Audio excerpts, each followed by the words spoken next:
Hi guys, really nice catching up with you this morning. And I have my, friend and colleague, and we worked together for many, many years. Sonali Jain is here with me, and my name is Purva. And we'll quickly introduce ourselves and get started on the topic. Sonali, why don't you go ahead? Oh, sure. I think this is a very important topic to be discussed this morning. And while we are talking about eliminating the unconscious biases, but it ties down to the bigger theme, and it is about building inclusive workplaces is something that we would be talking about today. I would like to talk briefly about myself and the role that I'm doing. So I'm leading the D&I agenda for Genpact globally. And in this agenda, what we focus on is building diverse employee pipeline, focusing on women, minorities, people with a different sexual orientation, people with special needs. So I think that is what we are trying to focus on. Been doing this role for about 5 or 6 years. There's an emphasis on eliminating unconscious biases and building an inclusive workforce. Purva, do you want me to talk about a little bit what we are doing at Genpact? Yeah, I think it would be very interesting because I know that, there's a lot of deep work that goes on. And since you're leading it across, why don't you share Yeah, insights, yeah. particularly on unconscious bias as well? Yeah, so Genpact is a global company, right? And I think there's not, one country that we could focus on. We get to work with people from different cultures, right? And people with a different kind of a mindset altogether. So I think our first learning comes in when we get to work with people from different culture, and we have to be mindful about their cultural aspects. So cultural intelligence plays a very important role. And when it comes to unconscious bias, what is an unconscious bias, right? We all tend to have an unconscious bias, even if we are mindful about a lot of things, but our mind tends to simplify things, right? We want a shortcut. And that is where, when we take decisions in a hurry without realizing that, we are biased. Now, unconscious biases are very rooted, right? We all know it is not that we will come in an organization and, we will just be very, very conscious of things, right? The way we have brought up, right? And that has got a role to play. Our social conditioning has got a role to play, an unconscious bias. Now, the organizations can do as much, right? But I think we have been doing a lot of work in the unconscious bias space and in building an inclusive. So nowadays we have gotten away from the word unconscious bias. We are saying that it's a conscious inclusion, mindfully being inclusive about a lot of things. Because we cannot let go of unconscious biases. But what we as an organization are doing is, repetition, reiteration, constant conversations, making the leadership accountable. So what we did was we did a diagnostic exercise a few years ago, right? We spoke with cross-section of the employees across. It was mothers who were returning back to workplace. What are the kind of biases that they are facing? People with different kinds of backgrounds, people from different countries, people who've been in the organization for quite some time, people from different kind of a business and functions. And we realized that there were biases that existed. Now, when we realized that there are biases that existed, we designed an organization-wide training on unconscious bias, and we made it mandatory for all the employees. Because if there are trainings on integrity, if there are trainings on compliance, if there are trainings on POSH, that could be mandatory. I think unconscious bias is an equally important topic. And that was the step that we followed. And the kind of scenarios that were depicted in the trainings, or the biases that could happen, when you're hiring an employee, when you're promoting an employee, when you're doing a performance appraisal for an employee. Now, next year of January, performance appraisals are going to hit us. And that is the time we really want to create a lot of awareness about what are the kind of biases that could creep in at that point in time. So the trainings, and now our trainings have evolved, because since the organization is a global organization, we realized that we were also learning on the way, right? The Black Lives Matter movement became important, and that is where we really kind of learned about the minorities, about people of different colors, and how is it that we really need to be sensitive about those. Mental health, has, during COVID times has become such an important topic. And, empathetic leadership is something as a part of, an inclusive workforce agenda is something that we are trying in. In fact, it's an important skill that has become very, very crucial for Genpact. What we are also trying to, do to eliminate unconscious biases is getting people from different cultures and different origins together as employee resource groups. So there are men and women, and we are trying to get them into conversations where there are open conversations about the kind of discrimination a women may face, but of course a men's perspective as well, because if they have to be the allies. Similarly, there are employee resource groups for LGBTQI, and we are trying to do an employee resource group for new parents this year, right? So I think getting people from different backgrounds together in a conversations so that they could hear each other and together work on a solution and be more mindful about the biases that exist. So that's a bit about what we are doing at Genpact. I can go on, and there are a lot of things that we are doing, but that's just in a nutshell. And Purva, why don't you talk about the new age organization that you're working, the kind of challenges that you face? And I think, you were telling me briefly about the role that you're doing. So, you're working with people from different generations, and how is that like working together with them? So over to you. Yeah, thanks a lot for these insights. Very useful, Sonali. So yeah, I have started heading culture HR for this organization called Biconomy. It's based in Singapore, and of course, a very global organization in the Web3 space. The set of challenges that we've seen, or the set of interesting happenings here, is very unique because of course, they are building the future of the web. So the issues and things that they are tackling is also very, very kind of futuristic, because in a way things are still being built, etc., and it's a very community focused sort of a group. Now I know that I've worked for traditional organizations, etc., where there are a lot of these practices that we set to make sure that there is inclusion. I think in these new age organizations, like in the Web3 space, etc., we see inclusion by design, and I'm very happy to kind of be associated with a company like this, because I say inclusion by design because there's no way that an organization with limited resources spread across 10 plus countries, with the head of talent acquisition being Irish, with the HR head in India, with our DAO head being in the US. And yeah, Sonali touched upon this a wonderful thing about multi-generational kind of inclusion that I've got to see here, because the average age of the teams here would be early 20s to mid 20s, but we do have leaders who have 20-25 years of experience also. So now the way we experience worlds according to these different age groups is very different because of the experiences that they have gathered so far, right? So what a very young straight out of college sort of a student is experiencing versus what somebody who's worked in various organizations like Facebook, etc., and now joining the Web3 world, which is, by the way, a very different world. It's, I think we will fail if we don't leverage the right inclusion practices.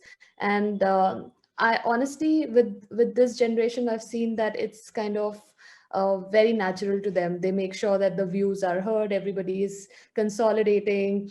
There's a lot of async collaboration happening. There are new ways of collaborating on things. They collaborate on projects, they work on multiple projects together. So pretty interesting. I also would like to touch upon the role of technology in managing unconscious bias, and obviously there are merits and demerits. I'll first take a few examples of through my experience, what are the kind of technologies that we've seen, examples basically where we've leveraged technology to arrest unconscious bias. Sonali, I'm sure there would be a lot of examples that you want to take also. Yeah, I'm yeah. some very simple ones which all of us are aware of, like removing biases from the hiring process. Very simple, right? These days, ATSs, app based experiences, making sure that there is a lot of anonymous aspects that we add on the candidates. It obviously encourages a focus on pooling a talent pool. So the first step in talent acquisition obviously is to go out there and to source the right profiles, right? Now, at that stage as well, arresting that unconscious bias becomes very important, and technology has gone like a very advanced way in doing it. I know there are mixed experiences of organizations. Sometimes it works, sometimes it does not work. So it'll be interesting to figure that out as well. But that's one use case where technology is really effective. Second use case really would be like advanced analysis to prevent gendered language in job ads. So again, something that we've always heard, right? So the brand content, companies' brand content, job adverts, you have to be mindful of the gendered language, and it's very simple to use technology to kind of avoid that. There are aspects of pay gaps being tackled with analytics as well. A lot of organizations are doing that, and obviously there are practices to improve employee retention. We would have all heard of these tools getting massive fundings. I know Genpact was leveraging Amber, from Yeah, what I yeah, remember, Sonali, right? So these are like bots that would chat with the employees at different point in time during their career journeys and figure out if the satisfaction scores or the happiness scores are available. What are different people feeling and stuff. In fact, I came across something very interesting. You guys may want to just read up about it. Something called Panelit. I can share the link as well. Now, what they spoke about was also very interesting. A lot of these organizations, of course, there is the whole communication chain, right? And as HR leaders, we often would love to know how can analytics play a role in identifying, let's say, cliques and identifying smaller groups that kind of form within the companies, which are unhealthy groups which try to influence or maybe take decisions basis their own preferences. You would also try to figure out where employees are feeling totally siloed just by their conversations. So for example, if you're leveraging Slack or if you're leveraging a chat tool, and if Sonali and I are there, we are kind of familiar with each other, we find comfort in the fact that we are women and we only interact with each other, we would be able to figure out that probably we are not mixing up with a lot of folks. So then HR leaders can take a conscious call about how do they encourage inclusion even in the informal groups, etc. Of course, there are securities that have to be considered, and a lot of these solutions tackle that also, because there is a gap on what you can screen and what you cannot screen, because the personal information cannot be screened, right? But there are those official conversations, etc., where a lot of these technology advancements have made way. So I think these are some examples, and I've seen them. If the human element, somebody leverages the human intelligence to leverage technology and make most of the technology available, these are amazing success stories. But I'm sure a lot of times they completely go not very successful as well, because probably the engagement that's required at a human level is not considered. I'm sure Sonali also has a story to share there. Sonali, over to No, you. of course. So, Pura, great. I think you spoke about a lot of those technological interventions which could help us in detecting biases. No, I agree. And I think at Genpact also, we kind of built in a tool which could really, talk about an inclusive JD. Go on, if you right, go back to some of the previous years, and if you would look at the JDs, those JDs would be full of microaggressions, right? And it would say somebody, we need somebody very aggressive, we need somebody, those were the kind of words that were used, right? But now the way job descriptions are written, right, we have to be extremely mindful, and some of those words which are which are like full of biases, they have to be removed. So that is one part of it. And second, I think Purva, you spoke about Amber. So Amber as a tool is something which has come to our rescue because it measures the employee sentiment about how employees feeling, and the way it is being administered. It is at an employee's life cycle. Somebody who is new has joined in, somebody who has spent some time in the organization, and it measures the employee sentiments and well-beings of the organization. But I think the other side of it, which I would like to talk about, is there is the human element, right? The behaviors. See, we all are human beings. However, how many, even if you use technology, I think that is one way to be mindful. But making leadership trainings, making leaders walk the talk about inclusion is something very, very important. So we at our organization, we are very, very mindful of that. And there is no one size fit all approach.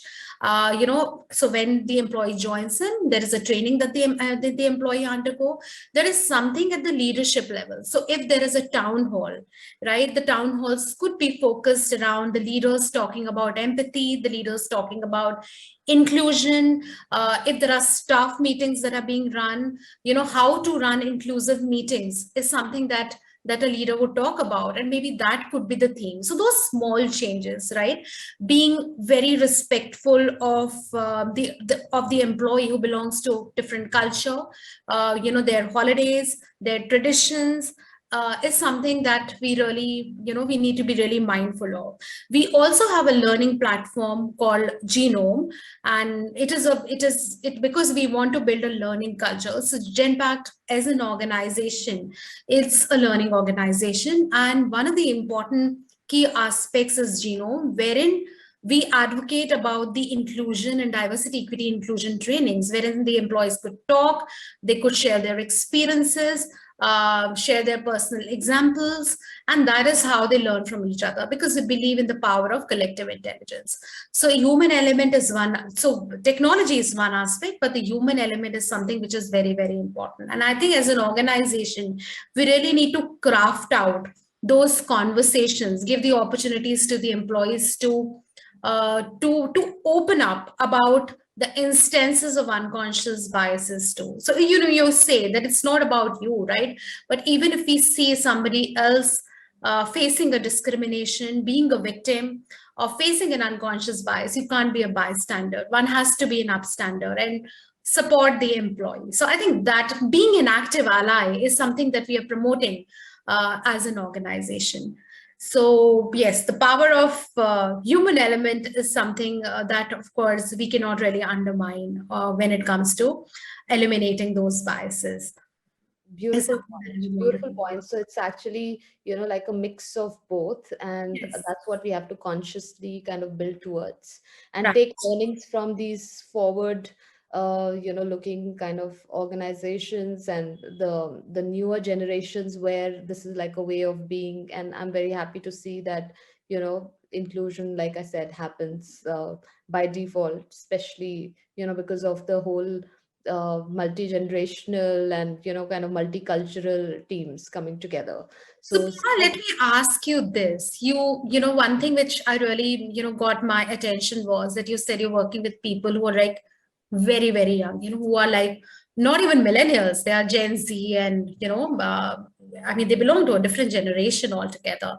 Now, one tends to have a bias. That I have a bias. I can talk about it. That, people with who are very young, right? And maybe, they have different priorities. For them, job is like just an experience, and they're not, let's say, very dedicated or committed. I mean, just a bias. So what's your experience been like? What is this, a stereotype? How is it that you feel about it, and how is it working in this kind of an environment? I think very interesting, kind of a question, Sonali, and I'm reflecting on it as I speak. So I'll be honest, okay? When I was about to join this company and I got to know that there are these very young folks, there was a lot of bias points in my own head, right? Like, will they even understand what I bring on the table? Like, our CEOs are very young, late 20s. Like, how do I trust the environment? And considering, the previous companies that we worked for like many, many years, and, obviously grown from like the junior most to senior roles and stuff like that. But I was really pleasantly surprised that all my beliefs were shattered and the worries that I had were all put to rest. This generation is very different, but they come up with a very, kind of sorted thinking that if they are aligned to the vision and mission of the company and that motivates them, they are all in. The ways of working obviously are different, and you have to be inclusive and adjust to that, because instead of a lot of face-to-face meetings, Hmm. this is a remote first environment, all countries logged in from different time zones, but the documents are live, the feedback happens async, a lot of unnecessary meetings, etc., completely off the chart. Meetings are very specific with, decisions on, okay, if there is something that we have to decide, we get together. Even for things like, okay, where should you take the teams on offsites and all, which are mostly, like strategic discussions. A lot of voting polls and things are used because we clearly believe in decentralization, right? So when Web3 is all about the decentralized future, then, the power has to be with everybody in the company. Of course, there's a mix of strategy that we have to make sure that they understand, but at the same time, involvement of everybody, because it's a completely non-hierarchy, a flat organization where everybody is a colleague and there are no bosses. So there are merits and demerits of both, but I think it's a lot of things that I've learned by working with them, which I'm sure are great lessons for all of us. Yeah, learning happens only when you work with people who are different than you, right? I think that is what we can't have an affinity bias. We tend to work with people who are like us. But I think, when you move away from that, that is when, one grows. I think that is what I believe in. Totally, Sonali.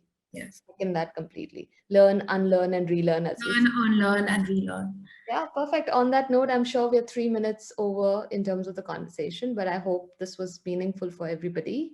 And we had a great time. Sonali, thank you for being such a great colleague.